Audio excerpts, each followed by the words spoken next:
Experience the ancient power of Survival Shield X2. Take advantage of this unprecedented 30% off Super Detox special at InfoWarsLife.com. I've always believed in nutrition and herbs. Super Male Vitality was developed to activate your body's own natural processes instead of using synthetic chemicals. Sourced from powerful organic herbs, harvested around the planet, and then concentrated for maximum potency. I just received my Male Vitality about 3 days ago, and I must say, that is good stuff. After consulting top doctors, nutritionists, pharmacists, and others, we have developed what I believe is the ultimate non-GMO organic Super Male Vitality formula. Super Male Vitality by InfoWars Life is so powerful that I only take half the recommended dose. I jump out of bed ready to fight these criminals every day. I look forward to waking up and taking my Super Male Vitality and getting the day started. It's not just the Super Male Vitality. All the products at InfoWarsLife.com are simply amazing. Visit InfoWarsLife.com today to secure your Super Male Vitality and other powerful products from InfoWars Life. Hi, I'm Dr. Edward Group. It took me 20 years of searching the globe to find the deposit of the highest purity iodine available. The new Survival Shield X2 is mined from 7,000 to 10,000 feet below the earth in pristine, environmentally clean conditions. The iodine crystals we use are extracted from an ancient 300 million plus year old deposit deep in the earth. It's the strongest nascent iodine on the market today. It delivers 650 micrograms per drop. Experience the new formula. Experience the ancient purity. Shield your family. Survival Shield X2. Available now at InfoWarsLife.com. X2 from InfoWarsLife.com or call toll-free 888-253-3139.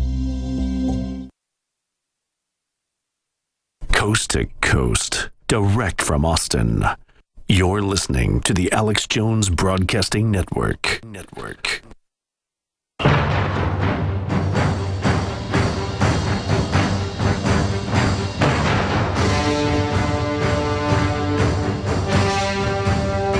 Crashing through the lies and disinformation. It's Alex Jones on the GCN Radio Network.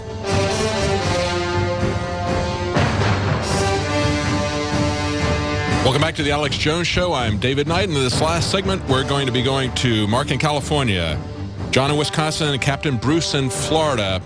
We've been talking about impeachment, whether or not Obama should be impeached, whether or not he's actually begging for it, saying that he's going to essentially give amnesty by fiat to 5 million people, maybe more. Who knows? We don't have an accurate number. But essentially saying he's not going to wait for Congress to do anything. And of course, if he can do that, he can also, by fiat, ban guns. He's talked about doing that. He's talked about doing many things by fiat. And of course, he has done a lot by fiat. Can we get him impeached on some bipartisan issues? Will the Republicans do anything, or are they just trying to score some cheap political points? Now, of course, it's been said that Obama wants this, and I think Steve Stockman is right. Congressman Stockman from Texas, I think he does want impeachment. I think he sees that as a way to energize his base. The question is, will those who oppose his rule by fiat, will they be energized to vote for opposition, or will they see the opposition as essentially weak and effective if they don't do anything? I was talking just before the break with Mark in California. Mark, you were about to weigh in on what you thought we should do, whether Obama should be impeached, and maybe for what. What do you think? Yeah, well, first of all, I'd like to say hi to Captain Bruce in Florida, but I think it was Joe that mentioned that the congressman ought to write up, I'm not sure, I'm a carpet cleaner, but the congressman ought to write up, 6 or 7 different things, to impeach him for it. And then the ants, like this listener, can go and work on Congress. I think that's a good strategy. Another good one is I go to the city council meetings in San Jose, and I had a sign made up, a 3-foot by 2-foot sign, which is within the rules, that I bring down there maybe 2 or 3 times. It says, John DeCamp, Alex Jones, the Franklin cover-up. We can bring up these issues that you and Alex talk about to our city councils still. Yes. And I've had 3 different T-shirts made up. I go to San Francisco Board of Supervisors, and it says John DeCamp, Alex Jones, Franklin cover-up, and then on the back it's got a scripture, in due time Christ died for the ungodly. So there's something we can do. Yes. Still we have the freedom, goes on the net and so on. People do watch that. But well, you're right. I think there are many things we could do. I think if we fail to do anything, that sends the worst possible message. I think it is, whether or not we are going to win on something, we need to stand up for the things that matter. And when we fail to do that, when we fail to take a stand, that is the worst possible outcome. I think that's worse than trying to do the right thing and losing. You have to have a backbone. You have to stand up for what's right. And certainly, Mark, I think it's a target-rich environment in terms of what we could impeach him for. There are just so many things. Let's go to John in Wisconsin. John. Yeah, how you doing today? Good. What's on your mind? What do you think we ought to impeach Obama? And if so, what do you think we ought to impeach him for? I think we small.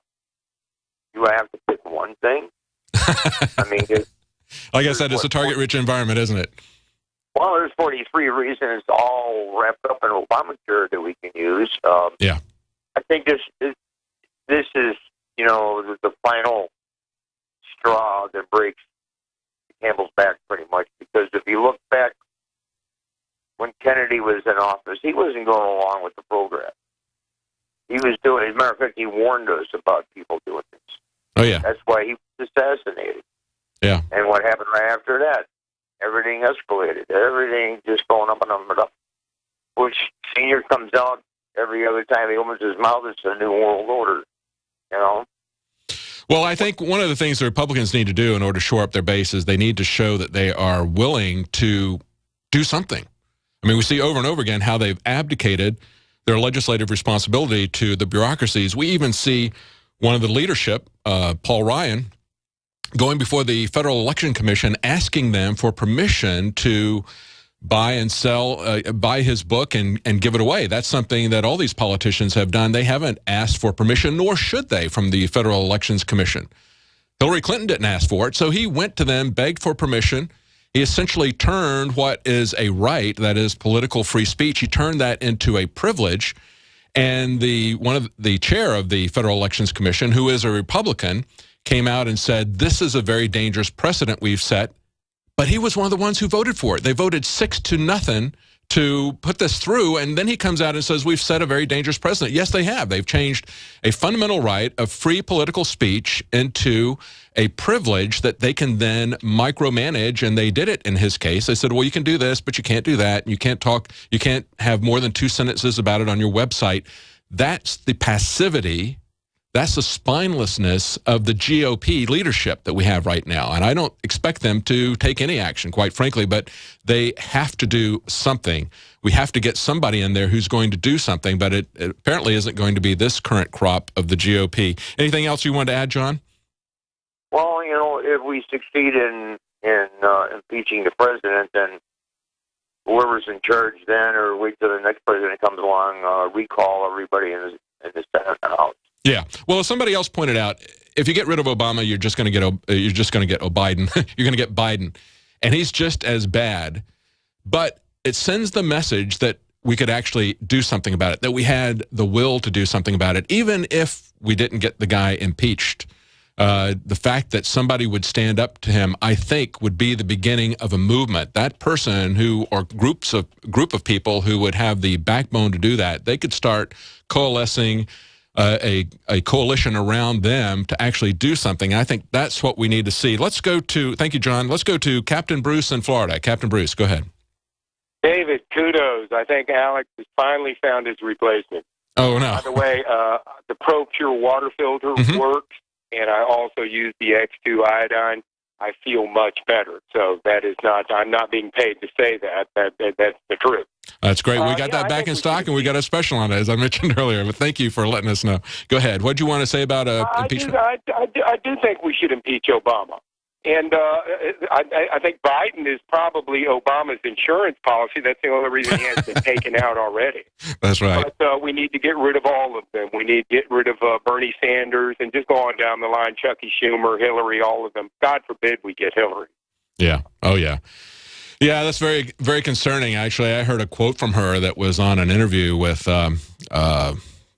on NPR, and basically she was feeding this agenda out there that it's just simply children who are coming across, and all the immigrants who come across are just fall into one of two categories. They're either migrants who are coming here because they want to be reunited with their family, and it's like, wait a minute, if their family is here, then they're U.S. citizens, or they're coming across and joining illegal immigrants who are already here.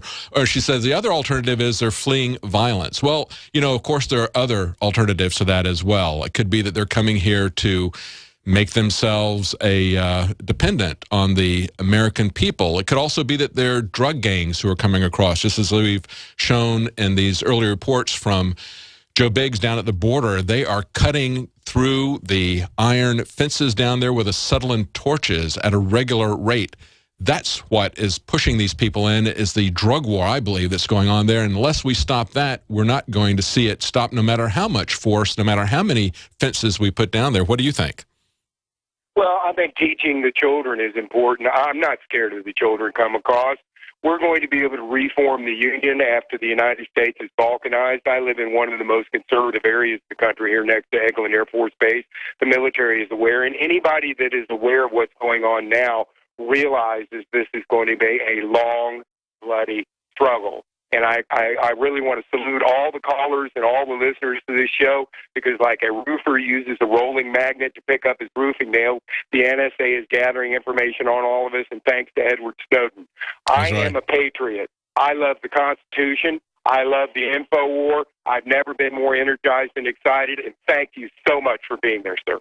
Well, thank you, Captain Bruce. And we have to not be intimidated by the fact that the NSA is collecting information on all of us. We have to be energized and angry about that. You're not going to escape them by merely trying to avoid the reality of what's going on. And the most dangerous thing that could come out of all this, out of the Snowden leaks and everything else, is for people to get the wrong message, to say, well, they're watching me, I better shut up, I better not make any waves, I better do exactly what they want.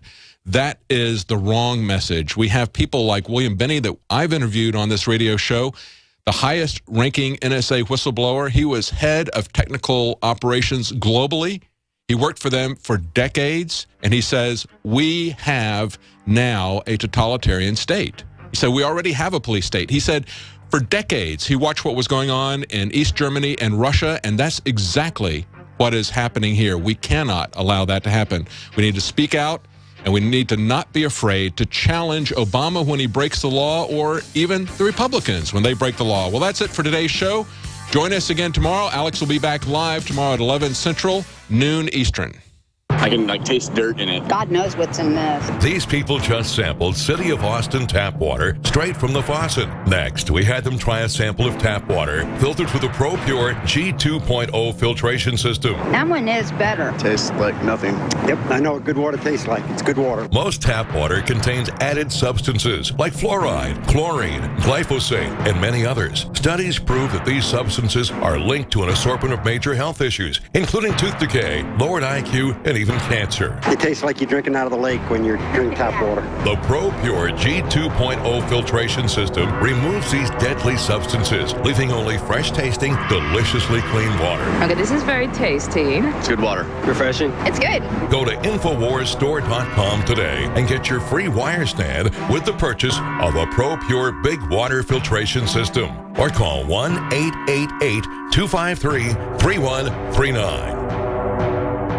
Alex Jones here for Infowars.com. In the month of July, we have got giant specials on everything at MadeIn1776.com. The already discounted Made in 1776 t-shirts are only $17.76. We have the new belt buckles that in only 2 weeks of sale are very close to selling out. There's only 500 of each. We're talking about Made in America belt buckles in nickeled brass. This is more than a summer blowout special. This is a new declaration of independence. But to expand the InfoWar, we're offering the equivalent of more than 5 months free right now when you get a membership at PrisonPlanet.tv for a limited time, only $39.95 a year. That's more than 5 months free off the regular price. Not just this July 4th weekend, but the entire month of July at madein1776.com. Molon Labe, you can take my gun from my cold, dead hands.